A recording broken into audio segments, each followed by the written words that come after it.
Culross in Fife. It's kind of historic, a lot of historic houses here for the sort of 14th, 15th, 16th, 17th century. You see these like old cobblestone streets, the market cross, these old buildings.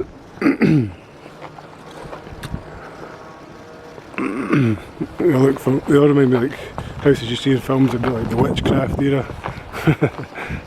So I guess, yeah, 17th century, 1600s, a lot of them. Guess I've seen find a keystone. I've seen quite a few 1700s keystones. Look at this beautiful building here. There's a keystone there. It says 1664 this house was built. So I guess that's probably one of the older ones in the area. Yeah, like I say, take some photographs and we'll go up to the Abbey.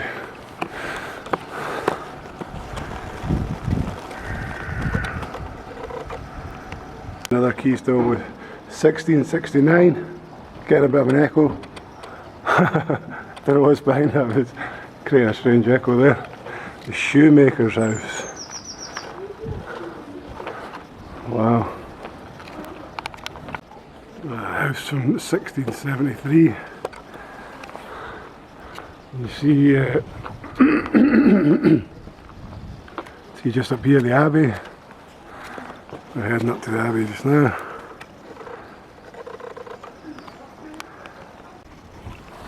So we have an old well, the Locket Well. This historical water supply for Culross was believed to have been used by followers of St. Seth.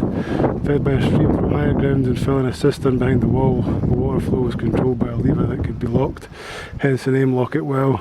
The stream descends the hill by Snuff Cottage, crossing Low Causeway at the Strand Vennel, and then flows into the Forth. And we have a picture there of an old woman using it in the 1800s, circa late 1800s. And there's the well. And my shadow. And some beautiful daffodils.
So we're here at a crossroads which leads to the old Kirk ruins and an old graveyard with this old clay graves, very old graves. But I find this area kind of spooky. I mean, it's alright in the bright sunshiny day, but imagine being here at night on your own. It's kind of a little bit out of the town. We can walk down these ways to get some more photographs on the way back. The graveyard lies up that way where my dad's walking. But yeah, imagine this area would be pretty spooky at night time. Just wait till you see when we get to the old Kirk and the graveyard. It's like something out of a fantasy RPG like Skyrim or The Witcher, probably more The Witcher. Old haunted graveyard.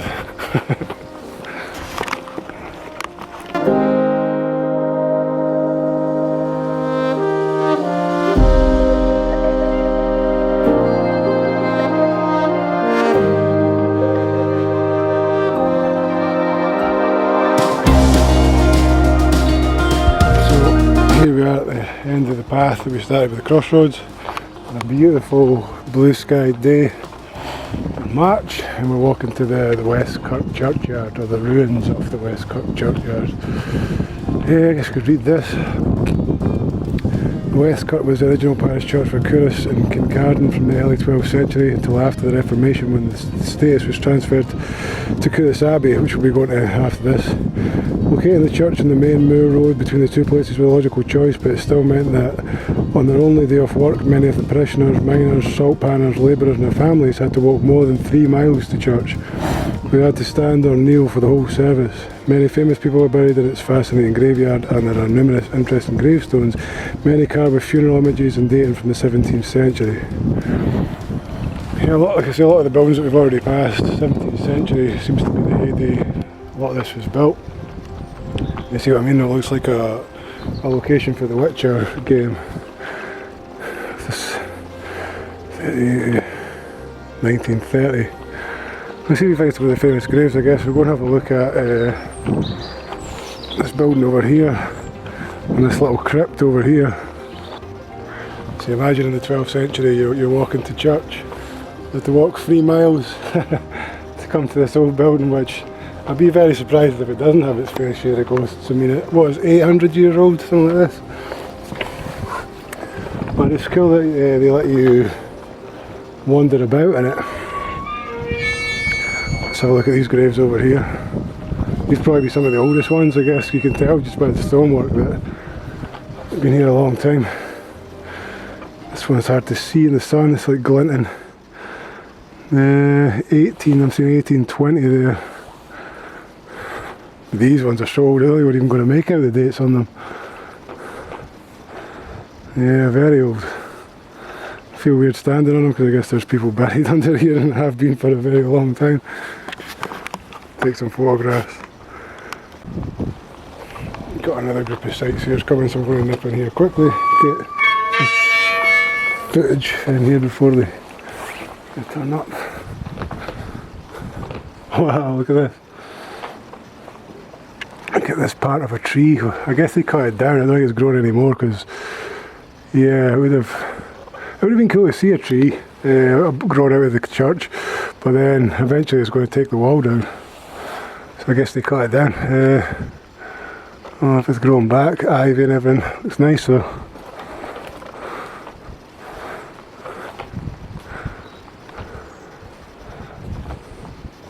(1866) James Johnston Esquire.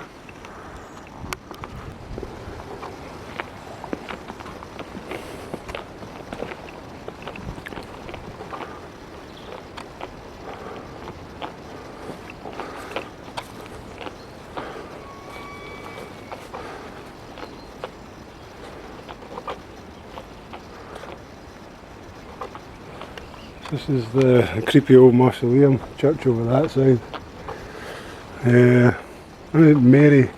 Mary Wellwood. Sounds like a witchy name. When was she buried? I can't see it from here. Oh, 1892, age 42 years. Well, 1892, I think we'd stopped burning witches by that time.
This is Culross Abbey. I've never actually been inside it before. It's sort of in the ruins. It is a working church, working abbey. Some lovely stained glass.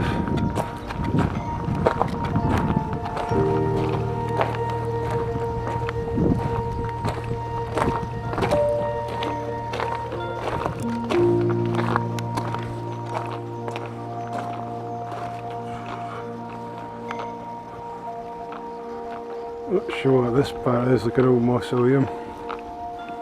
I guess we'll find out.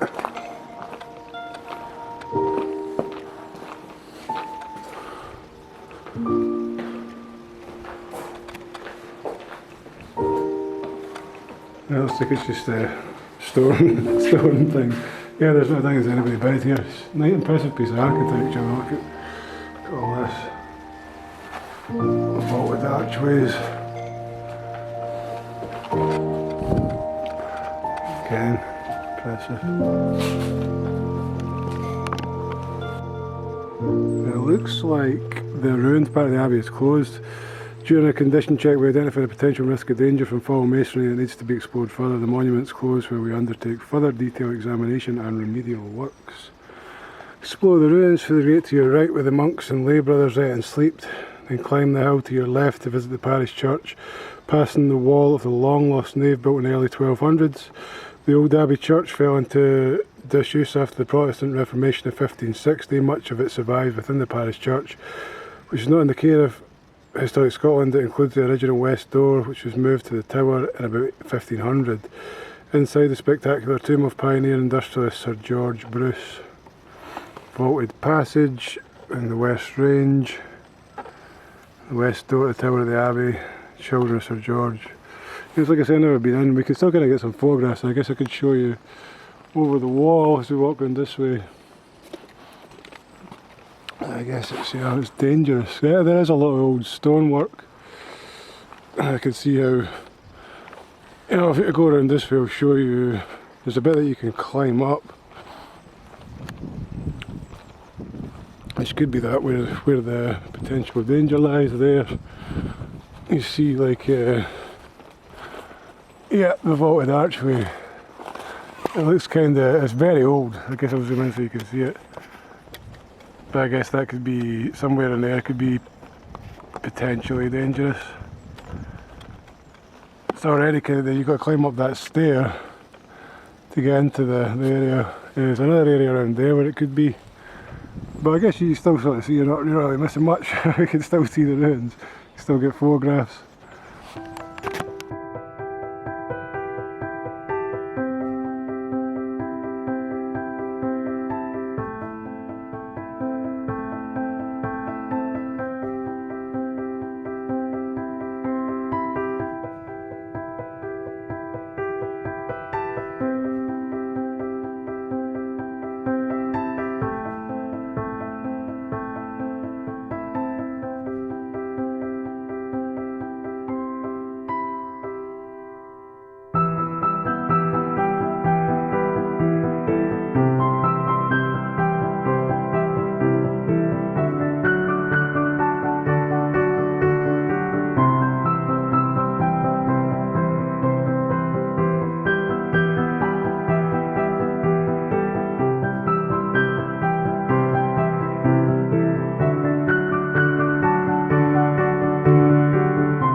So this is the Culross Palace Gardens, which is free to walk about.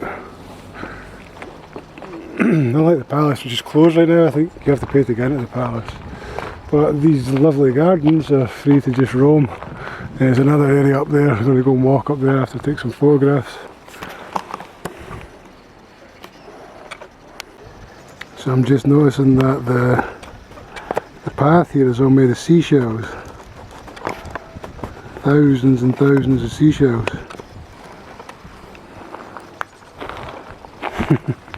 Should be trampled underfoot with a heavy footfall. Let's leave that there. Let's go up, check the next terrace, and then I think that's pretty much me done. Culross today. Wow, that's a really good photograph there.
This is the historic Red Lion Inn in Culross, so we're going to go and grab something to eat.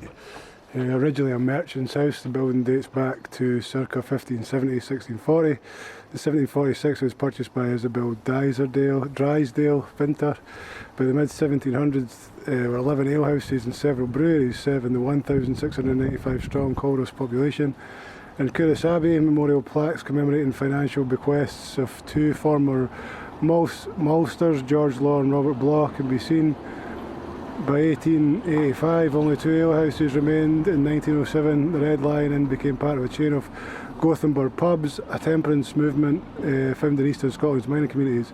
By 2011, the Red Lion Inn was the sole alehouse serving 395 Culross residents and its many visitors. That's an interesting name, Robert Bloch. Oh, Bobby Bloch.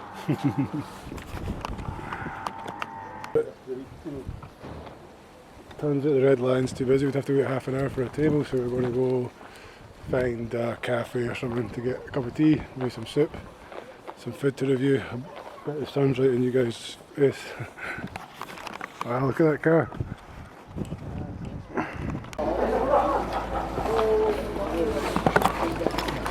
So decided to check out this biscuit cafe instead of the Red Lion.